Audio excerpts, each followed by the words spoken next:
Hello everyone, my name is Vivek Kumar and I am currently first year MBBS student at VMMC and Safdarjung Hospital, New Delhi. So the reason why I am making this video is because कुछ समय पहले ना मैंने अपने Quora के ऊपर एक answer share करा था regarding my overall journey as a BMS student से MBBS स्टूडेंट तक की पूरी मैंने जर्नी एक शेयर करी थी। तो उस आंसर पे लगभग एक साल होने वाला उस आंसर को, बट आज भी काफ़ी सारे जो है स्टूडेंट्स मेरे को मैसेज करते हैं पर्सनल DMs में रिगार्डिंग। सबका जो डाउट होता है वो सेम ही होता है कि भैया हाउ इज़ BMS ओवरऑल, हम अगर हम ज्वाइन करना चाहते हैं और हम साथ में नीट की तैयारी भी करना चाहते हैं तो क्या हम वो चीज़ कर सकते हैं, बच्चे कैसा करते हैं वहाँ पे, माहौल कैसा रहता है और आपका ओवरऑल एक्सपीरियंस कैसा था, आपने कैसे मैनेज करा। तो ये सारे क्वेश्चंस है, एक सिमिलर पैटर्न पे सबका सेम ही डाउट आता है एंड वीकली जो है एक से दो स्टूडेंट मेरे से ये क्वेश्चन पूछ ही लेता है। तो मैंने सोचा क्यों ना इसके ऊपर एक वीडियो बना दी जाए and by this I can reach a broader audience और एक मैं बेसिक सा अपना एक्सपीरियंस शेयर कर सकता हूँ कि जब मैं BMS में था तब कैसा पूरा ओवरऑल जर्नी था। तो वही चीज़ मैं शेयर करना चाहूँगा। तो उससे पहले एक चीज़ मैं बोलना चाहूँगा कि these are all my personal experience. कुछ चीज़ें जो है वो मेरे लिए काम कर गई बिकॉज उस समय सिचुएशंस अलग थी। उस समय का जो हमारा कंपटीशन का लेवल था वो अलग था। कुछ चीज़ें हो सकता है वो मेरे लिए काम कर गई पर आपके लिए शायद वो काम ना करे। तो you have to find your own way, मेरा कहने का मतलब यही है। बट द थिंग इज़ कि हाँ, एक एक्सपीरियंस था जो कि मैं शेयर करना चाहूँगा, हो सकता है आपको उसमें से कुछ पॉइंट जो है आपके काम आ जाए। सो इन 2019 जो है मैंने नीट का एग्ज़ाम दिया था। 2019 was my third attempt and I scored 546 out of 720 और मेरी ऑल इंडिया रैंक जो थी वो थी 25,611। तो because I am from Delhi, तो दिल्ली के अंदर तो कोई दूर दूर तक कोई चांस नहीं था कि इस रैंक पर आपको कोई कॉलेज मिल जाए। तो मैंने सोचा कि क्योंकि फ्रस्ट्रेटेड तो मैं था ही, क्योंकि इतने सारे अटैम्प्ट हो चुके हैं और मैं कुछ कर भी नहीं रहा था, ना मेरे पास कोई ऐसा कोई फ्रेंड सर्कल था जो मेरे को इमोशनली हेल्प करता। घर में भी माहौल थोड़ा डाउन सा ही था। तो मैंने सोचा कि कोई ना कोई कॉलेज ज्वाइन करना अब ज़रूरी हो गया है। अब बिकॉज MBBS तो मिलने से रहा, तो फिर मैंने सोचा कि क्यों ना हम BDS या और कोई कोर्सेज की तरफ मैं देखूं। तो मेरे को पहले BDS के बारे में पता चला और एक चीज़ मेरे को पता चली कि इस रैंक पर शायद मेरे को Maulana Azad institute of dental science allot हो जाए और वो अगर मैं फिल करता काउंसलिंग तो मॉप अप तक मेरे को अलॉट भी हो जाता। बट मैंने कुछ लोगों से बात करी, कुछ वहाँ के स्टूडेंट से भी बात करी, तो मेरे को ओवरऑल एक एक्सपीरियंस यही मिला कि अगर आपको नीट दोबारा से देना है तो आप BDS ज्वाइन मत करें, क्योंकि यहाँ का जो कोर्स है काफ़ी एक्सटेंसिव कोर्स है, आपको यहाँ पे पढ़ना भी पड़ेगा और नीट UG की तैयारी उसके साथ करना थोड़ा मुश्किल है। And the second thing was कि मौलाना आज़ाद में बॉन्ड भी था 3 लाख का। तो इसलिए मैंने सोचा कि BDS तो कंटिन्यू नहीं कर सकते, तो मैं दूसरे कोर्सेज़ को जो है वो मैं सर्च करने लगा। तब मेरे को पता चला कि BAMS आयुर्वेदा के बारे में एक्चुअली उससे पहले तक मेरे को पता नहीं था। फिर मेरे को पता चला कि हमारे दिल्ली के अंदर ही AUTC आयुर्वेद यूनानी तिबिया कॉलेज, एक कॉलेज है दिल्ली यूनिवर्सिटी के अंडर। तो मैंने सोचा कि BAMS इसमें कंटिन्यू करी जा सकती है बिकॉज यहाँ पे पहली बात था कि बॉन्ड नहीं था एंड सेकेंड थिंग वॉज कि फ़ीस काफ़ी कम थी। एंड मुझे जहाँ तक उस आने से पहले जो मेरे को पता चला था कि पढ़ाई का इतना प्रेशर नहीं होता as compared to other courses, तो ये मेरा पर्सपेक्टिव था। तो मैंने सोचा कि BAMS में जाकर मैं तैयारी कर सकता हूँ नीट UG की अपना। तो मैंने 2019 के अंदर BAMS में एडमिशन ले लिया। दिल्ली यूनिवर्सिटी की ऑफलाइन काउंसलिंग होती है, वहाँ पर मेरे को ईज़िली सीट मिल गई थी बिकॉज मेरी जो रैंक थी वो टॉप 5 के अंदर ही थी। तो मेरे को AUT से अलॉट हुआ। उसके बाद जो है, तो जब मेरे को कॉलेज अलॉट हुआ तो मैं काफ़ी खुश था कि चलो काफ़ी सालों बाद मेरे को कुछ तो मिला, एटलीस्ट अब मैं कोई कोर्स कंटिन्यू कर पाऊँगा। तो एक मन में साइड में ये भी था कि मेरे को MBBS नहीं मिला, मैं कहाँ पर आ गया। तो ये ओवरऑल मैं डाइसी सिचुएशन में था ही स्टार्टिंग से ही। तो मुझे याद है जब मेरा फर्स्ट डे था तिबिया के अंदर, तो first class was of Sanskrit.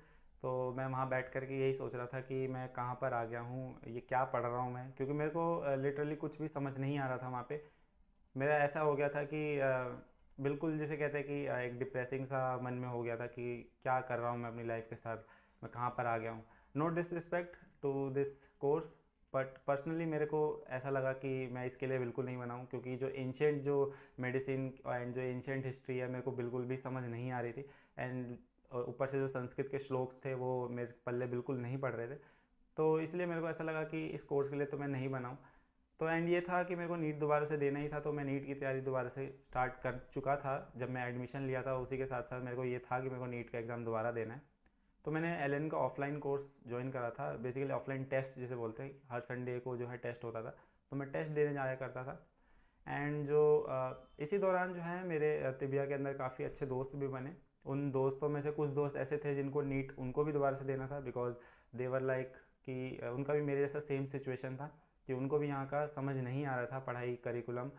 तो हमने ये सोचा कि हम नीट का एग्ज़ाम दोबारा से देंगे। एंड हमने एक ग्रुप बनाया, एक व्हाट्सएप ग्रुप बनाया जिसके अंदर हम क्वेश्चन डिस्कस करते थे, क्वेश्चन सॉल्व करते थे, जो भी हम टेस्ट देते थे उसके बाद उसकी एनालिसिस करते थे। एंड एक फैक्ट है कि वो ग्रुप आज भी है और आज भी हम उस ग्रुप पे बात करते हैं, सबसे बहुत अच्छी बॉन्डिंग हो चुकी है। तो वो था एक, हम जब स्टार्ट करे थे तो ऐसे ही कुछ समय तक चला। हम लोग कॉलेज आते थे, कॉलेज के बाद हम थोड़ा टाइम निकाल के नीट का प्रिपरेशन अपना कंटिन्यू कर रहे थे। कॉलेज जो हमारा था वो 8 से शुरू होता था and it was around 2 o'clock in afternoon.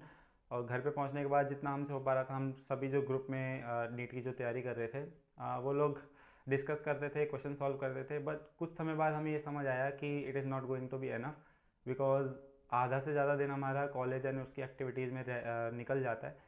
तो हमें एक कुछ स्ट्रिक्ट स्टेप्स लेने पड़ेंगे, तभी हमारा जो है नीट के अंदर कुछ हो पाएगा। तो हमने ये डिसाइड करा कि हफ्ते के अंदर जो आने की हम फ्रीक्वेंसी है वो हम कम कर देंगे।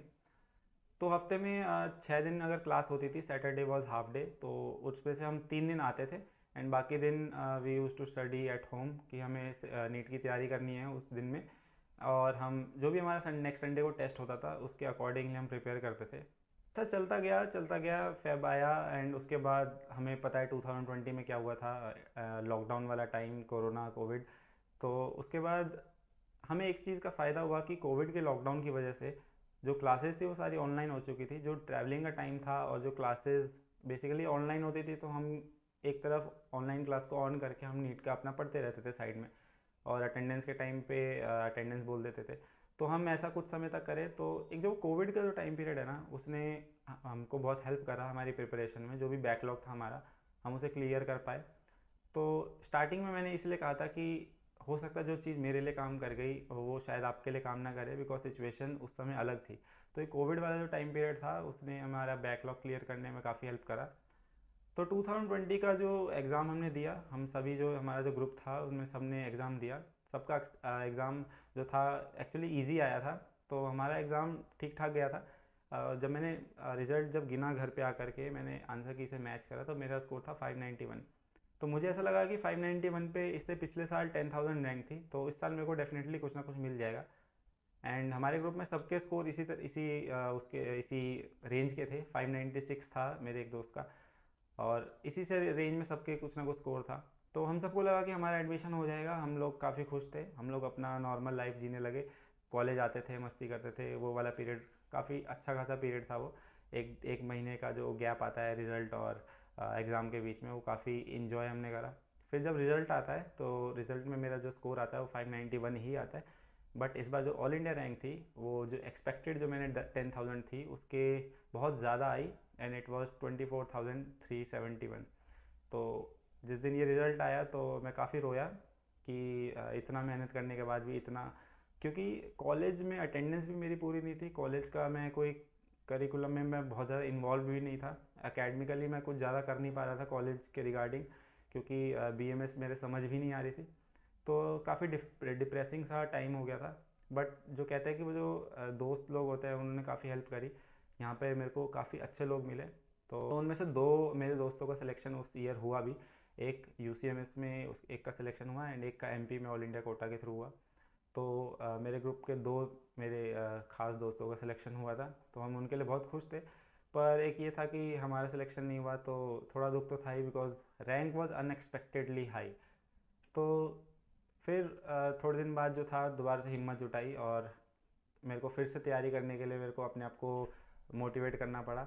तो दोबारा से तैयारी शुरू हुई। कोविड का टाइम अभी भी ख़त्म नहीं हुआ था, कभी कभी क्लासेस शुरू हो रही थी, कभी कभी ऑफलाइन हो रही थी, कभी ऑनलाइन हो रही थी, तो मिक्सअप चल रहा था। तो इसी तरह से मैनेज करा हमने। तो अगेन मैंने ऑफलाइन टेस्ट सीरीज़ ज्वाइन कर ली थी एलन की, एंड नीट प्रेप की इस बार मैंने एक्स्ट्रा एक टेस्ट सीरीज़ ज्वाइन करी थी ताकि मैं ऑनलाइन भी टेस्ट दे सकूँ। तो ये चला पूरे ईयर। एंड लास्ट में आते आते एक सिचुएशन ऐसी बन गई थी कि फर्स्ट ईयर के हमारे जो एग्ज़ाम्स होने थे वो नीट के एग्ज़ाम के 1 मंथ पहले थे। तो मेरे को ये चीज़ डिसाइड करनी थी कि या तो मैं नीट का एग्ज़ाम ही दे लूँ या तो मैं फिर फर्स्ट ईयर का एग्ज़ाम दे लेता हूँ। क्योंकि अगर मैं फर्स्ट ईयर का एग्ज़ाम देता हूँ और मैं उसमें फ़ेल हो जाता हूँ तो एक ईयर की मेरी पूरी बैक आएगी। एंड अगर मैं नीट का एग्ज़ाम देता हूँ और वहाँ नीट में सिलेक्शन नहीं होता तो मैं यहाँ पे फंस जाऊँगा। तो एक डाइसी सी सिचुएशन थी कि मैं क्या करूँ। तो मैंने ये डिसाइड करा कि मैं दो एग्ज़ाम दूंगा। दो एग्ज़ाम मैंने दिए थे बीएमएस फर्स्ट ईयर के। कि मैंने ये सोचा था कि अगर मैं इनमें से एक में भी पास हो जाता हूँ तो मेरा जो ये ईयर है कंटिन्यू आगे हो जाएगा एंड जो भी बाकी सप्ली के पेपर होंगे मैं बाद में दे दूँगा। तो मैंने एक संस्कृत का एंड एक पदार्थ विज्ञान एक सब्जेक्ट होता है उसका पेपर दिया था। एंड फिर मैं पेपर दे के आया एंड मेरा जो प्राइम फोकस था वो नीट पर ही था हमेशा से। मैंने स्टार्टिंग से सोच लिया था कि जब ये डाइसी सिचुएशन आई थी कि एग्ज़ाम या फिर नीट, मैंने डिसाइड कर लिया था कि मेरे को नीट ही देना है।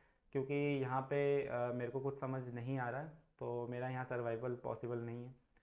उसके बाद जो है मैंने नीट का एग्ज़ाम दिया। एक जो कहते हैं बहुत ज़्यादा बड़ा रिस्क लेके, बाकी एग्ज़ाम मैंने ना दे करके, इवन मैंने कोई प्रैक्टिकल एग्ज़ाम भी नहीं दिया। तो मैंने एक तरह से एक गैम्बल खेला था। नीट का एग्ज़ाम आता है, नीट का एग्ज़ाम अच्छा खासा उस दिन टफ आया था। मेरे को याद है फिज़िक्स का पेपर काफ़ी अच्छा खासा बन के आया था। तो जब मैं एग्ज़ामिनेशन हॉल के बाहर आया तो मेरा ऑलमोस्ट मैं काफ़ी इमोशनल सा था कि इस बार का पेपर भी मैं ख़राब कर चुका हूँ। बिकॉज़ फ़िज़िक्स में से अच्छे से मेरे अप टू द मार्क नहीं हुई थी। बिकॉज़ फ़िज़िक्स मेरी हमेशा से अच्छा रहा है बट इस बार अप टू द मार्क नहीं हुई because paper was like really good. 2021 का पेपर फिज़िक्स का काफ़ी अच्छा था। तो जब मैं बाहर आया तो मेरे को लगा कि शायद इस बार भी मेरा सिलेक्शन नहीं होगा। बट जब मैंने घर आके चेक करा, आंसर की आ गई थी कोचिंग इंस्टीट्यूट की, तो मेरा जो स्कोर था वो बना 640। तो आई वॉज लाइक, थोड़ा सा मेरे को लगा कि मैं जो एक्सपेक्ट कर रहा था कि मेरा स्कोर नहीं बनेगा बट स्कोर मेरा बन गया। क्योंकि जितने भी मैंने टेस्ट दिए थे एग्ज़ाम से पहले, इवन आकाश के, एलन के, जितने भी ऑफलाइन टेस्ट पेपर जो है वो मैंने सॉल्व करे थे, इवन एन टी अभ्यास में भी, तो मेरा एवरेज स्कोर 670 680 के आसपास ही रहता था। तो नीट के दिन वो स्कोर थोड़ा डिप हो गया, 640 आया मेरा स्कोर। तो मेरे को यूँ था कि हाँ, मेरे को कोई ना कोई इस बार कॉलेज ज़रूर मिल जाएगा। तो आई वॉज लाइक, थोड़ा सा सेटिस्फैक्शन आई कि चलो कुछ लाइफ में कुछ अच्छा हो रहा है। फिर जब उसके कुछ दिन बाद जो है B M S first year के रिजल्ट्स आए and to be very frank, मैं दोनों जो भी सब्जेक्ट में दोनों मैंने एग्ज़ाम दिए थे मैं दोनों में फ़ेल हो गया। संस्कृत एंड पदार्थ विज्ञान दोनों में मेरा बेसिकली रिजल्ट में फेल्ड आया। तो ऐसा था कि अगर मेरा नीट का एग्ज़ाम नहीं क्लियर हो पाता तो मेरे लिए वो बहुत ज़्यादा ट्रॉमेटिक टाइम हो जाता। बिकॉज आई, मेरा पूरा जो सारे सब्जेक्ट है वो उसमें मेरे को फेल ही दिखाया जाता है एंड मेरे को रिपीट करना पड़ता। तो एक मैंने बड़ा गैम्बल खेला एंड वो गैम्बल मेरे लिए काम कर गया। एंड एक फोकस तो था ही कि मेरे को नीट एग्ज़ाम ही देना है। बट जो स्टूडेंट्स का जो क्वेश्चन होता है वो होता है कि माहौल कैसा होता है बीएमएस में, क्या सबके पीयर ग्रुप आपका था कैसा। तो मैं पीयर ग्रुप की अगर बात करूँ तो हर तरह के आपको लोग मिलेंगे, as like in every college हर तरह के आपको लोग मिलेंगे, अच्छे बुरे हर तरह के। बट एक चीज़ मैंने जो नोटिस करी वो थी कि जो भी बीएमएस में आया है, एटलीस्ट मेरे कॉलेज में, सबके मन में ऐसा था कि कोई यहाँ पे अपनी मर्ज़ी से नहीं आया है। हमें एमबीबीएस नहीं मिली इसलिए हमें यहाँ पे आना पड़ा। This was the common thing जो सबके अंदर मैंने नोटिस करी। एक जो कहते हैं ना कि एक कि हम मजबूरी में यहाँ पर आए हैं, ऐसा सेंस मेरे को हुआ। तो ये सबके अंदर था, ये मेरे अंदर भी था, ये मेरे दोस्तों के अंदर भी था, ये सबके अंदर था कि बिकॉज हमें एमबीबीएस नहीं मिला, हम मजबूरी में यहाँ पे आए हैं। हाँ, ये था कि टाइम के साथ साथ पीपल गेट इवॉल्व। कुछ लोग आज बहुत अच्छा कर रहे हैं वहाँ पर, उन्होंने बीएमएस को एज अ पैशन अपना लिया है and they are doing great. तो no hate to this field. BMS के अंदर बच्चे पूछते हैं कि फ्यूचर कैसा है। तो यार एटलीस्ट मेरे कॉलेज में तिबिया में मैंने किसी को नहीं देखा कि कोई बीएमएस कंप्लीट करने के बाद कुछ ना कर रहा हो। सब अपना कुछ ना कुछ कर ही रहे हो। मैंने किसी को खाली नहीं देखा है, सब they are doing great. Opportunities बहुत सारी हैं, एंडलेस अपॉर्चुनिटीज़ हैं। बट ये है कि आपके इंटरेस्ट के ऊपर है। अगर आपको वो चीज़ें समझ आ रही है तो this is like very great for you. But अगर आपको वो चीज़ें समझ नहीं आ रही, फॉर एग्जांपल अगर मैं अपनी बात करूँ तो मेरे को वहाँ पे समझ नहीं आ रहा था, एंशियंट मेरे से पढ़ी नहीं जा रही थी and Sanskrit was like a task for me. तो वो चीज़ मेरे लिए शायद नहीं बनी थी। तो मेरे जैसे बच्चों के लिए वहाँ पे सर्वाइव करना थोड़ा मुश्किल है। तो ये चीज़ है। तो हाँ, अगर माहौल की बात करें तो एक माहौल ऐसा आपको, एनवायरनमेंट ऐसा मिलेगा कि जो कहते हैं कि हम यहाँ मजबूरी में आए हैं, वो वाला आपको फील आएगा। एटलीस्ट मैंने तो ये फील करा। एंड सेकंड थिंग इज़ कि अगर आप ये पूछे कि कितने बच्चों का वहाँ सिलेक्शन होता है, तो काफ़ी सारे बच्चों का होता है। आई कैन से कि अगर हमारा बैच था 70 स्टूडेंट का, तो आज प्रेजेंटली वहाँ पे 10 से 11 बच्चे वहाँ से निकल चुके हैं, उनका एमबीबीएस में सिलेक्शन हो चुका है। तो ऐसा होता है कि कुछ बच्चे एमबीबीएस की तैयारी में ही लग जाते हैं, कुछ बच्चे अपना बीएमएस परस्यू करते हैं। तो इट्स अप टू यू, आपको क्या करना है। हो सकता है आपको वो कोर्स अच्छा लगने लग जाए, हो सकता है आपकी प्रायोरिटीज़ शिफ्ट हो जाती है समय के साथ साथ, तो एनीथिंग कैन हैपन। तो जो लोग पूछते हैं कि क्या हमें बीएमएस ज्वाइन करनी चाहिए, तो यार देखो, ये आपके ऊपर है एंटायरली। अगर आपको ऐसा है कि एक कोर्स ज्वाइन करना है, तो BMS is a good course, आप उसमें जा सकते हो। एज अ पैशन आपका हो सकता है, आपका वो एज अ पैशन भी आप ले लो और आप उसमें एक्सेल कर जाओ बहुत अच्छा, तो ऐसा भी हो सकता है। और अगर आपको नीट की तैयारी करनी है उसके साथ साथ, तो देखो यार, बच्चे करते हैं, बट मेरे टाइम में चीज़ें अलग थी। अभी के टाइम में मैंने सुना है कि एक बीच में जो समेटिव असेसमेंट एग्ज़ाम टाइप्स के भी अब इंट्रोड्यूस कर दिए गए हैं, एटलीस्ट दिव्या में तो कर दिए गए हैं। तो टाइम निकालना थोड़ा मुश्किल है। And the second thing is the attendance. 75% attendance mandatory है डीयू के कॉलेजेस के अंदर। वो था टाइम कोविड का, तो अटेंडेंस में हमें थोड़ी लीनियंसी मिल गई थी, इसलिए पेपर में हमें अपीयर भी करने दिया गया। Otherwise they are strict. तो थोड़ा मैनेजमेंट का इशू है। एंड एक पीयर ग्रुप तो है कि एक माहौल जो है वो आपको मिक्सअप सा मिलेगा, आपको अपने जैसे लोग ढूंढने पड़ेंगे अगर आपको नीट की तैयारी करनी है। तो इट्स अप टू यू, क्योंकि सिचुएशन सबकी अलग अलग होती है। So this was my overall journey, जो चीज़ मेरे को आपसे शेयर करनी थी। इसे एज अ एक्सपीरियंस ही लेना, कुछ इसे हार्ड एंड फैक्ट कोई रूल नहीं है कि ऐसा है करने से ऐसा ही होगा। अगर आपके अंदर डेडिकेशन है, अगर आपको वही चीज़ चाहिए कि मेरे को नीट एग्ज़ाम ही करना है, मेरे को और कुछ नहीं करना, तो then it will be a different story. But अगर आपका ऐसा है कि नीट हो जाए तो भी ठीक है, अगर नहीं हुआ तो मैं इसे कंटिन्यू कर लूँगा, तो that is a different story. So this was my overall experience. I hope आपको ये सुन के थोड़ा एक्सपीरियंस गेन हुआ होगा। कुछ चीज़ें जो मैं शेयर करना चाहता था, शायद मैं सही से शेयर कर पाया हूँ। अगर आपका कोई और क्वेश्चन हो तो आप वो मेरे से कमेंट बॉक्स में पूछ सकते हैं। So this was all from my side. Thank you for watching.